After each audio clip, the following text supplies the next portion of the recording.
Bapak Ibu hadirin yang berbahagia, untuk pengundian sesi 1 sudah selesai nggih.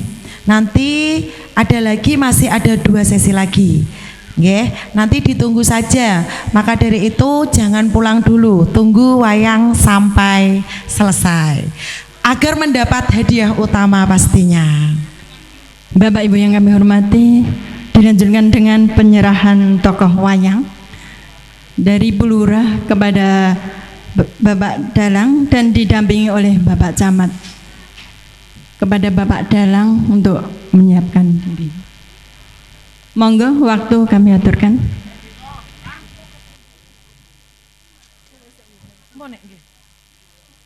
Langsung pertunjukan nek. Langsung.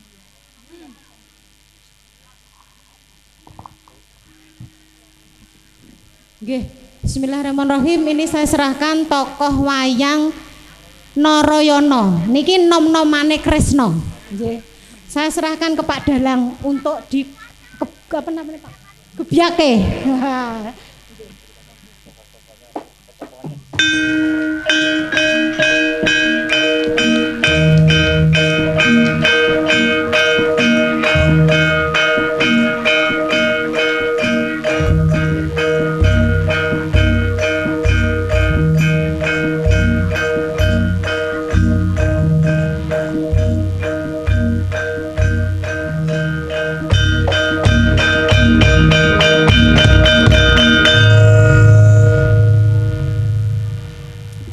Bapak Ibu dan hadirin yang berbahagia, karena wayang sudah diserahkan Ibu Lurah didampingi Bapak Camat kepada Dalang. Oleh karena itu, acara yang kita tunggu-tunggu, acara yang kita nanti-nanti segera dapat kita saksikan bersama pertunjukan wayang kulit dengan lakon Banjaran Narayana. Berikan tepuk tangan yang meriah dengan Dalang Ki Budi Prayitno. Selamat menyaksikan.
Anakku ngger Nayarana.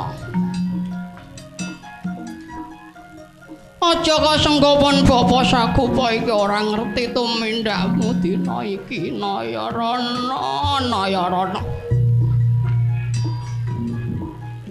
pakartimu kang tansah dadi kembang lambene para warga ing Widara Kandhang kene.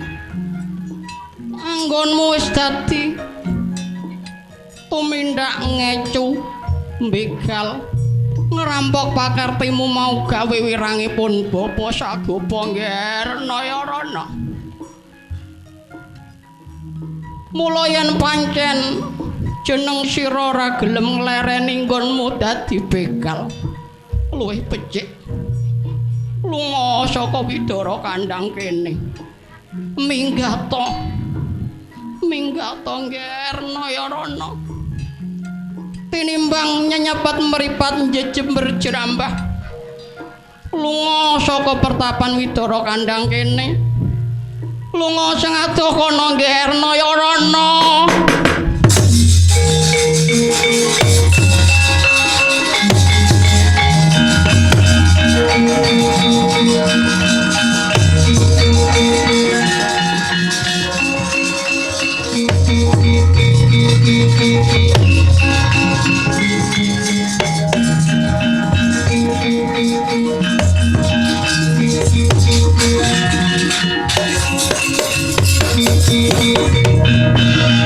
Wadananira layu kumul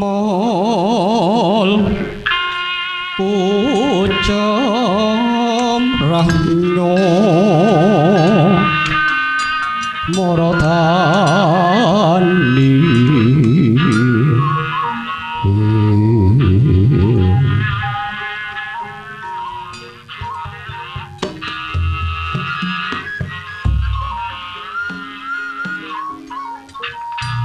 Iyo jagat Dewa Bathara Pangestu Kara jagat awayan lagi apes ora kaya Narayana karep becik durung mesti dadine apik sedya bener durung mesti dadine bener mongko nyatane barang jaran nggonku begal ngecu mau tak ndumparata kanggo para kawula kang isih padha kecinrangan uripe wondene bapa Sagopa duka temaku tinundung lunga saka kademangan Widara Kandhang kene ya wis mbok menawa kabeh mau minangka pendadaran tumrap lakoni Nayarana aku ora bakal kendhat nggonku bakal sabiyantu marang para kawula cilik kang keserakat uripe sesantine Nayarana biyen begal saiki tetep begal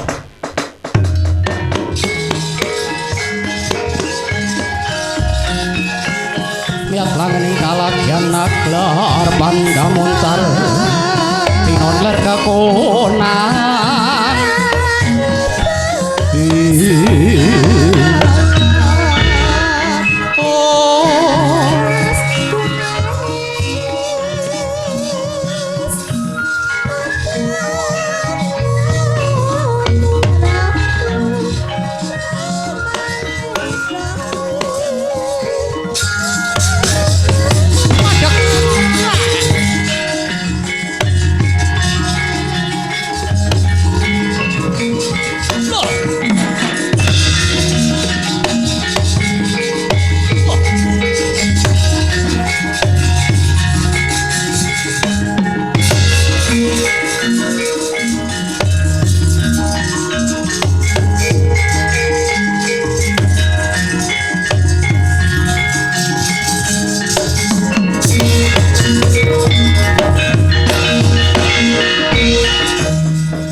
Kacican manungsa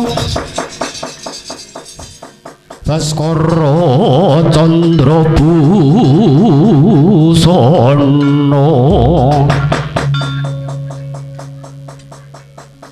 Ratu Adil Hambong Bingrat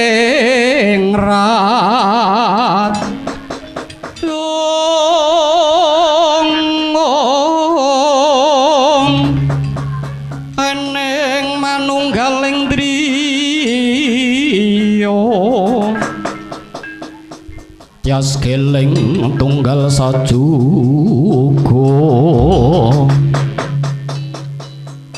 kaluwih sekti kang nata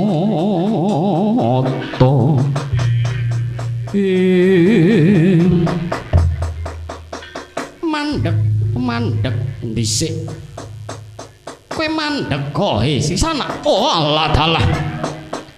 Yog jagat dewa Bathara Pangestu jagat. Ana wujude bocah nom-noman Sumantaka wani ngadeg lakune kreta. Bocah. Bocah bagus ngaku takoni sapa jenengmu? Ora gati apa dene kowe ngadeg lakune kretaku. Mandeka bondo apa nyawa? Lah dalah.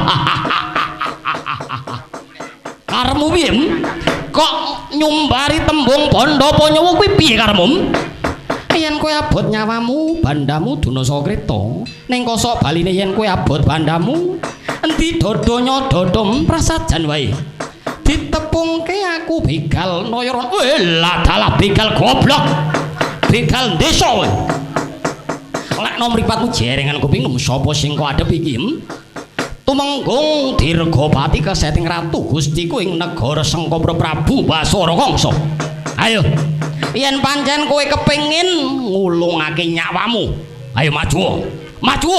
Ora bandaku sing kok gawa ning malah nyawamu sing tau tapi kono ing lumane luka. Nayarana. Ana paran. Apa wis mbok niati wani begal karo Tumenggung Dirgawati? Apa nemun diapuramu orang kepo papat aku ora bakal bagus nyoh dodon didodos sing mati aku apa kowe?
Jebul semono katigane begal Widara Kandhang sing jenenge Nayara to Barat.